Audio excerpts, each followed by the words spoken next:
Hello and welcome back to JK service. अगर आप इस चैनल पे पहली बार विजिट करें तो प्लीज़ इस चैनल को सब्सक्राइब कीजिए, वीडियो को लाइक कीजिए, शेयर कीजिए और एंड तक जरूर देखिए। जैसे कि आपको पता है कि आज जेकेएस का प्रीलिमिनरी एग्ज़ाम था, तो जेकेएस जो जनरल स्टडी का जो पेपर आया था वो क्या कौन से क्वेश्चन आए थे, तो वो आपको इस वीडियो में मैं फुल दिखाऊंगा। और उसके साथ साथ हम उन क्वेश्चन बहुत सारे मैक्सिमम क्वेश्चन को यहाँ पे भी सॉल्व भी करने की कोशिश करेंगे। तो आप प्लीज़ आपसे रिक्वेस्ट है कि इस वीडियो को एंड तक ज़रूर देखिए और अपना स्कोर अपना, अगर आपके पास अभी क्वेश्चन पेपर हैं तो आप अपने पास वो रख सकते हैं। तो अकॉर्डिंगली आप अपनी जो आंसर्स आपने मेंशन किए वो चेक कर सकते। तो क्वेश्चन नंबर एक ये था कि आपको बताना था कि इनमें से कौन सा करेक्ट है regarding legislative powers of parliament and state legislature. तो जो ऑप्शन यहाँ पे दिए थे, तो राइट ऑप्शन जो था that was all of the above. क्योंकि पार्लियामेंट जो एक अथॉरिटी होती है जो लॉज बनाती है यूनियन टेरिटरी में और इंडियन स्टेट्स में भी, और यहाँ पे जो भी ऑप्शन दिए थे रेस्ट वो भी करेक्ट है। तो all of the above was correct answer for this question. तो नेक्स्ट क्वेश्चन जो आया था that was about money bills. तो इसमें आपको बताना था कौन सा स्टेटमेंट करेक्ट है रिगार्डिंग मनी बिल्स। तो इसका जो मेन राइट आंसर था वो ऑप्शन नंबर 1 एंड 2। और जो लास्ट ऑप्शन दिया था the procedure for money bill includes the provision for a joint sitting, इसमें नहीं होती है, तो ये रॉन्ग था। बाकी दो ऑप्शन जो दिए थे वो करेक्ट था। तो हम कह सकते हैं कि इसका जो right answer that was option number 1। Okay, उसके बाद क्वेश्चन नंबर 3 आपकी स्क्रीन पे आप देख रहे हैं यहाँ पे। तो यहाँ पे बोल रहा है कि आपको विच the following statement regarding settled and unsettled questions. तो मेरे अकॉर्डिंग जो इसका आंसर है वो रह सकता है सी, ऑप्शन नंबर सी 1 एंड 3। उसके बाद क्वेश्चन एक आया था further which of the following is a part of union list. तो यूनियन लिस्ट में कौन कौन सा आता है, तो इसमें आपको कॉर्पोरेट टैक्स भी आता है और tax on income other agriculture income वो भी आता है, और duties in respect of succession of property. तो अगर उस हिसाब से देखेंगे तो ऑप्शन नंबर 1 2 एंड 4, तो option C was correct for this question. Next जो बोला गया था क्वेश्चन, इसमें आपको बताना था कि 6th schedule of Indian constitution के बारे में ये था। तो जैसे कि आपको पता है कि it gives special provision for administration of tribal areas. ये चार यहाँ पे दिया था आसाम, मेघालय, त्रिपुरा एंड मणिपुर, ये राइट रॉन्ग था इसमें। और जो ऑप्शन नंबर 2 यहाँ पे दिया था the tribal areas in the states are governed as autonomous district, ये राइट था। तो option number B was correct. उसके बाद एक और क्वेश्चन आया था regarding joint elected by parliament committee, जो जॉइंटली इलेक्ट की जाती है by both Rajya Sabha and Lok Sabha. तो इसमें जो राइट आंसर मुझे लग रहा है that is option number A, that is business advisory committee. उसके बाद अगर आप एक और क्वेश्चन देखोगे regarding drafting committee of constitution assembly.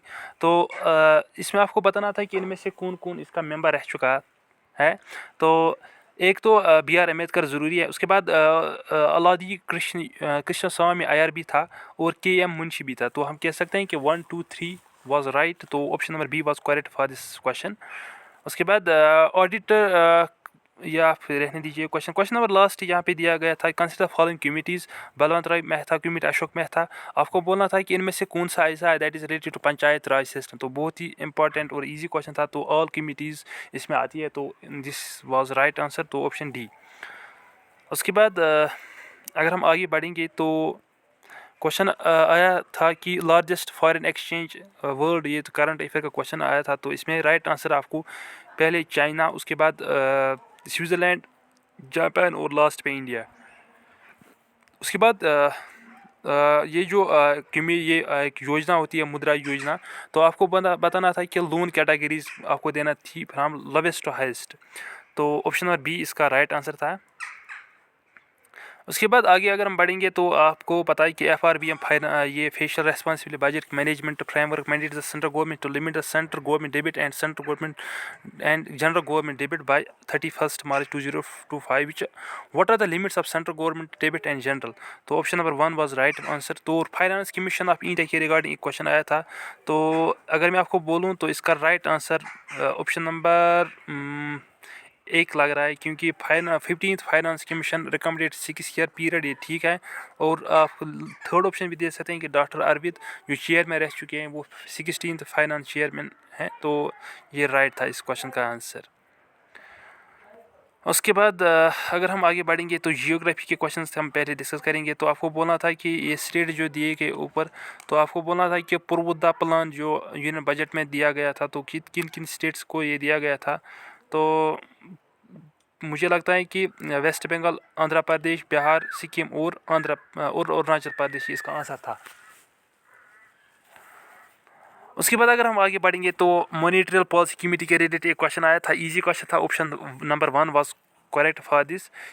तो और आरबीआई गवर्नर जो होता है वो वोट करता है इन द फर्स्ट इंस्टेंस, और जब केस टाई होता है तो ऑप्शन 1 वाज राइट आंसर। उसके बाद वेरी इंपॉर्टेंट एनवायरनमेंट सेक्शन हम जाते हैं, तो यहाँ पे आपको बोला गया था कि स्टेटमेंट करेक्ट देखना है। Invasive species are outcome native species, invasive species are always harmful to the ecosystem. तो ऑप्शन नंबर 1 तो करेक्ट है और option number 2 is not correct. उसके बाद dendro climatology deals with dendro, इसका राइट आंसर था ट्री रिंग डेटा, क्योंकि इससे हम एक एस्टिमेट लगाते हैं कि जो क्लाइमेट पास्ट क्लाइमेट कितना था, कैसा था। तो डेंड्रोलॉजी जिसको हम कहते हैं, या डेंड्रो क्लाइमेटोलॉजी जिसको हम कहते हैं, तो इसमें हम स्टडी करते हैं ट्री रिंग्स को। तो option number B was right answer first. और आपको बताना था कि क्रोनोलॉजिकल ऑर्डर में आपको ये देना था। तो सबसे पहले आपको पता है कि जो टाइगर आया था 2006 प्रोजेक्ट टाइगर, 1972 में ये आया था प्रोजेक्ट स्नो लीपर्ड, और प्रोजेक्ट जो एलिफेंट है वो आया था इन 1992। तो उस हिसाब से अगर आप पहले देखोगे तो मुझे जो लग रहा है कि इस क्वेश्चन का राइट आंसर होना चाहिए, आपको बताना है कि अर्लियर टू लेटर।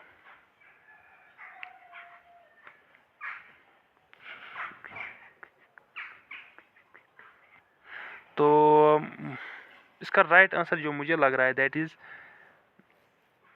पहला ऑप्शन 1 2 3 एंड 4। सॉरी, एक मिनट, पहले ये आएगा, उसके बाद एलिफेंट, उसके बाद 2006 में आया था प्रोजेक्ट टाइगर। तो इस क्वेश्चन का मुझे आंसर लग रहा है option number C, that is 1 2 4 and 3। उसके बाद एक क्वेश्चन आया था मैच द फॉलोइंग, आपको ये इजी क्वेश्चन था। 1972 में वाइल्ड लाइफ प्रोटेक्शन एक्ट आया, ईपीए आया था 1986 में, बायोलॉजिकल डाइवर्सिटी 2002, और वाटर प्रिवेंशन 1974। तो उस हिसाब से अगर हम देखेंगे option number 4 was right answer. और एनपीएसी पे क्वेश्चन आया था, national action on climate change.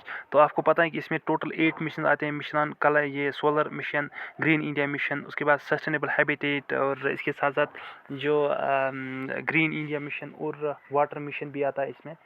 तो 8 मिशंस टोटल इसमें आते हैं। तो आपको बोलना था कि इनमें से कौन सा करेक्ट है। तो पहले ऑप्शन नंबर 1, पहले पार्ट जो पहला पार्ट दिया नेशनल सोलर मिशन, तो राइट था, दूसरा भी राइट है, फोर्थ भी राइट है। तो 1 2 and 4 option number A was very correct for this. तो ऑप्शन नंबर 1 राइट था इसका। उसके बाद UNESCO natural heritage sites in India, आपको पता है काजीरंगा भी है नेशनल पार्क, जो असम है, मानास भी वहीं पे है, तो वेस्टर्न घाट्स भी है। तो 1 2 and 4 right answer, run of कच नहीं है। उसके बाद एक क्वेश्चन आया था, द एक्सटेंट ऑफ कीस्टोन एक ऐसी स्पीशीज़ होती है जो डिटरमाइन करते हैं कि एक इकोसिस्टम का साइज, एक इकोसिस्टम में जो स्पीशीज़ हैं उनका रहन सहन, बाकी उनकी डाइवर्सिटी, क्योंकि इसका होल्ड रहता है, एक डोमिनेंट स्पीशीज़ होती है हर एक इकोसिस्टम में। लाइक अगर हम देखेंगे किसी फॉरेस्ट एरिया में, तो टाइगर वहाँ पे डोमिनेंट स्पीशीज़ होता है, लाइक जो एक रूलर होता है बाकी स्पीशीज़ पे।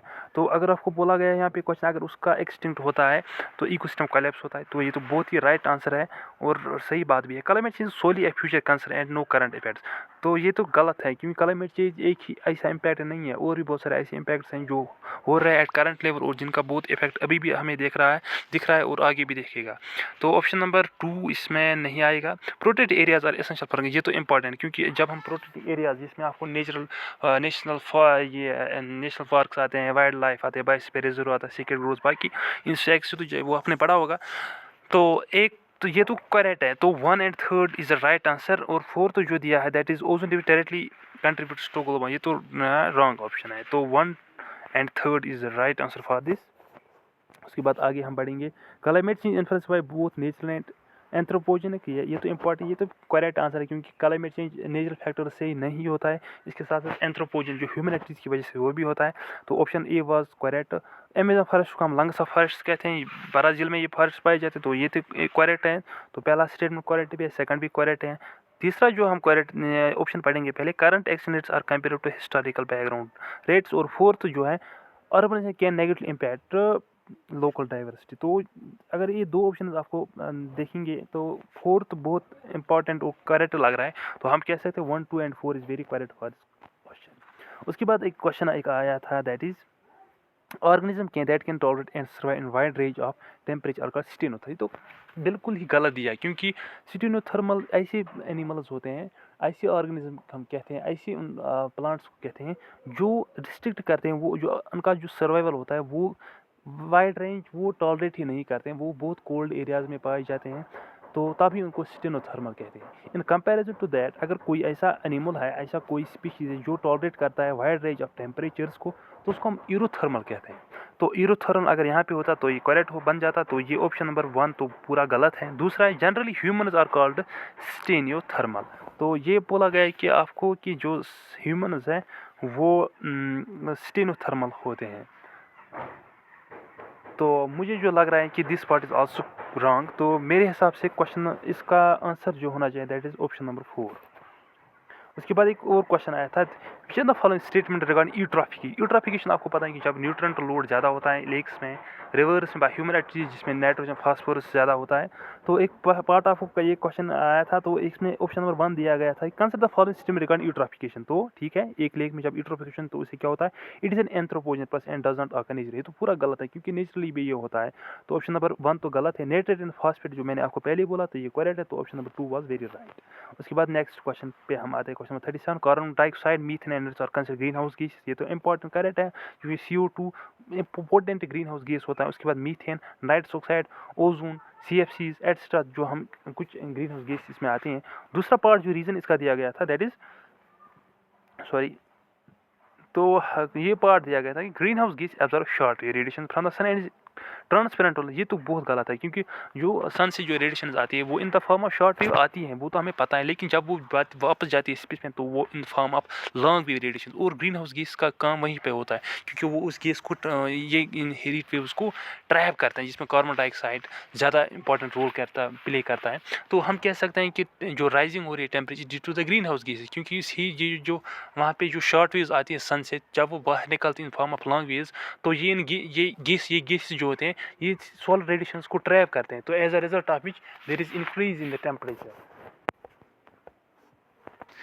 तो इससे टेम्परेचर राइज होता है। तो हम अगर हम ऑप्शंस पे नज़र देखेंगे तो ऑप्शन नंबर 1 मैंने आपको बोला करेक्ट है। दूसरा option green house gas absorb short waves, ये तो गलत है, वो एब्जॉर्ब करते हैं लॉन्ग वेव रेडिएशंस को, तो ऑप्शन नंबर रीजन इसका गलत है, तो ऑप्शन नंबर सी इसका करेक्ट आएगा। उसके बाद एक क्वेश्चन आया था regarding productivity. Product means amount of production, एक इकोसिस्टम में कितनी प्रोडक्टिविटी होती है, कितनी अमाउंट ऑफ बायोमास एक यूनिट एरिया में प्रेजेंट होता है, उसी को हम प्रोडक्ट कहते हैं। इसमें आपको बोला गया था gross productivity is a rate of formation of organic matter bye consumers, net present is a variable biomass for the consumption of heterotrophs.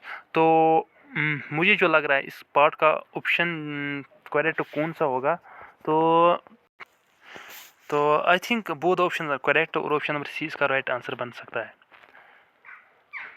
उसके बाद एक और क्वेश्चन आया था बक्स बॉल्स का, ये तो आप छोड़िए पहले। उसके बाद which are the following are correct with respect possible effects of solar storm, जो सोलर स्टॉर्म्स होते हैं अर्थ सरफेस पे, तो इससे क्या क्या इम्पैक्ट पड़ सकता है। पहला आया था कि डिस्ट्रक्शन ऑफ GPS नेविगेशन, ये तो हो सकता है, ये तो पहले करेक्ट था। डिस्ट्रक्शन ऑफ पावर ग्रिड्स, तीसरा है सुनामी एट इक्वेटोरियल रीजन्स, चौथा है intense auroral all over the world.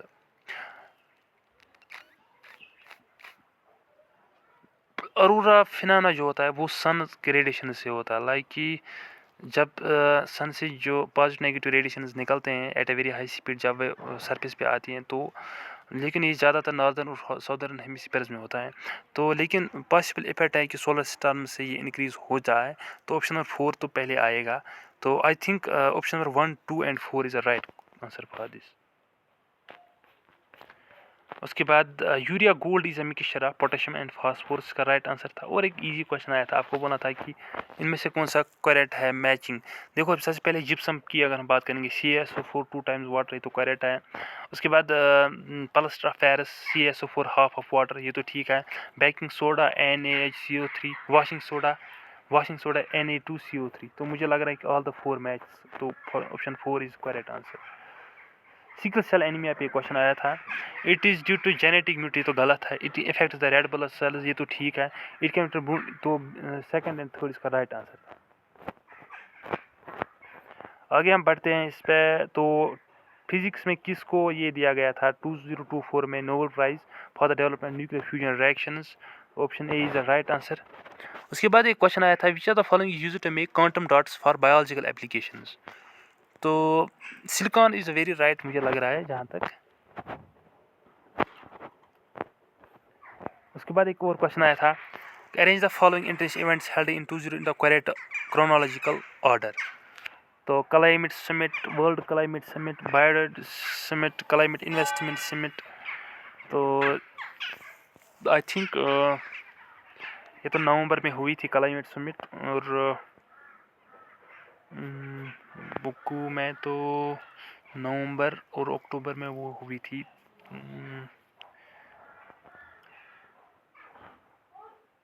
Biodiversity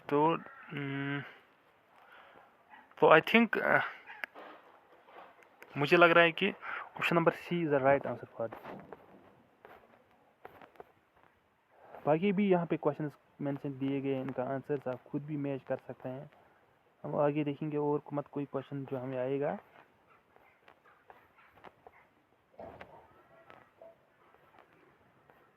देखो यहाँ पे एक क्वेश्चन एक आया था, the Jammu and Kashmir assembly election held in third such election is in last 1 decade. Decade means 10 year, तो बराबर, क्योंकि 2014 में लास्ट हुआ था तो 24 में हुआ, तो दैट मीन्स 10 ईयर, तो करेक्ट है। Jammu and Kashmir assembly election 2 is the first election since 90% that has reserved seats for एससीज एंड एसटीज, ये तो करेक्ट है। तो बोथ आर करेक्ट और option D is the right answer.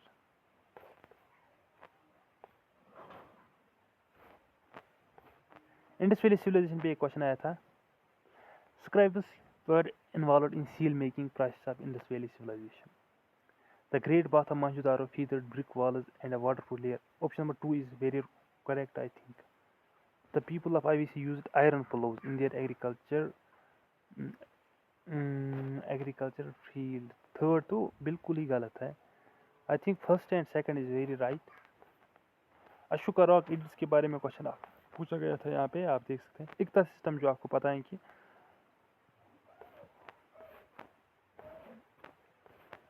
उसके बाद फर्स्ट बैटल ऑफ पानीपत आपको पता है कि 1526। Option number 3 is very correct for this. इस बार मुझे लग रहा है बहुत कम क्वेश्चन, इतनी ज़्यादा टफ भी नहीं आए थे क्वेश्चन। नॉन कॉपरेशन मूवमेंट पे आपको क्वेश्चन मिला था। लखनऊ फैक्ट पे भी एक क्वेश्चन आया था। भोज वेटलैंड कहाँ पे है? भोज यहाँ पे आपको बोलना था कि the following pairs is correct, तो आपको बताएं भोज वेटलैंड, नलेसरवार, कंजली, संदली, ये मैच करना था आपको। भोज वेटलैंड मध्य प्रदेश, पहले का थर्ड आने वाला था, दूसरा का फर्स्ट। कंजोली जो होता है दैट इज इन दी कंजोली नहीं, कंजोली कहाँ है वहाँ पे? कंजोली तो पंजाब में है। थर्ड का 4 है कहीं पे, तो option number B is very right. बाकी जो भी क्वेश्चंस आए थे आप यहाँ पे खुद देख सकते हैं, यहाँ पे हमने मेंशंस भी किए इनके आंसर्स। तो अगर आपके पास कोई भी डाउट है रिगार्डिंग कोई भी क्वेश्चन, तो आप प्लीज़ कमेंट में ज़रूर मेंशन कीजिएगा। बाकी इस चैनल को सब्सक्राइब करके रखें, और हम लास्ट पे जब पेपर ख़त्म हो जाएगा तो हम आपको एक डिटेलर कट ऑफ और पेपर डिस्कशन फुल करवाएंगे। तो karewas formation Kashmir valley is a very right. Tectonic plates are rigid ये नहीं होती है क्योंकि एक्रोस होते हैं, तो ऑप्शन 2 आप निकाल सकते हैं। बाकी tectonic plates are confined to condition mass only, ये तो गलत है। मुझे लग रहा है कि आई थिंक इसमें जो ऑप्शंस दिए गए थे इंक्लूड्स क्रस्ट एंड एंटायरमेंट, ये तो ठीक है। Third and fourth I think. Eastern आपको पता है कि 94.23, ये तो इजी क्वेश्चन आया था। The following words mention in the preamble में कौन से words mention? Justice, secular, liberty, unity, integrity is the right answer. Article 31A(G) mentioned which the following are mentioned in the device, आपको पता है कि इसमें ये दिया गया है कि हर लाइक इसमें ये ड्यूटी दी थी है हर एक इंडिविजुअल को कि वो अपना एनवायरनमेंट साफ रखें। तो आपको बोलना था कि द फॉलोइंग आर मेंशनड, कौन से इसमें rivers, forest, lakes, rivers, forest और लेक्स 3 ही आते हैं इसमें। 1, 2 and 4 is the right answer, I think. Question number 4, sorry, option number 3rd for question number 96.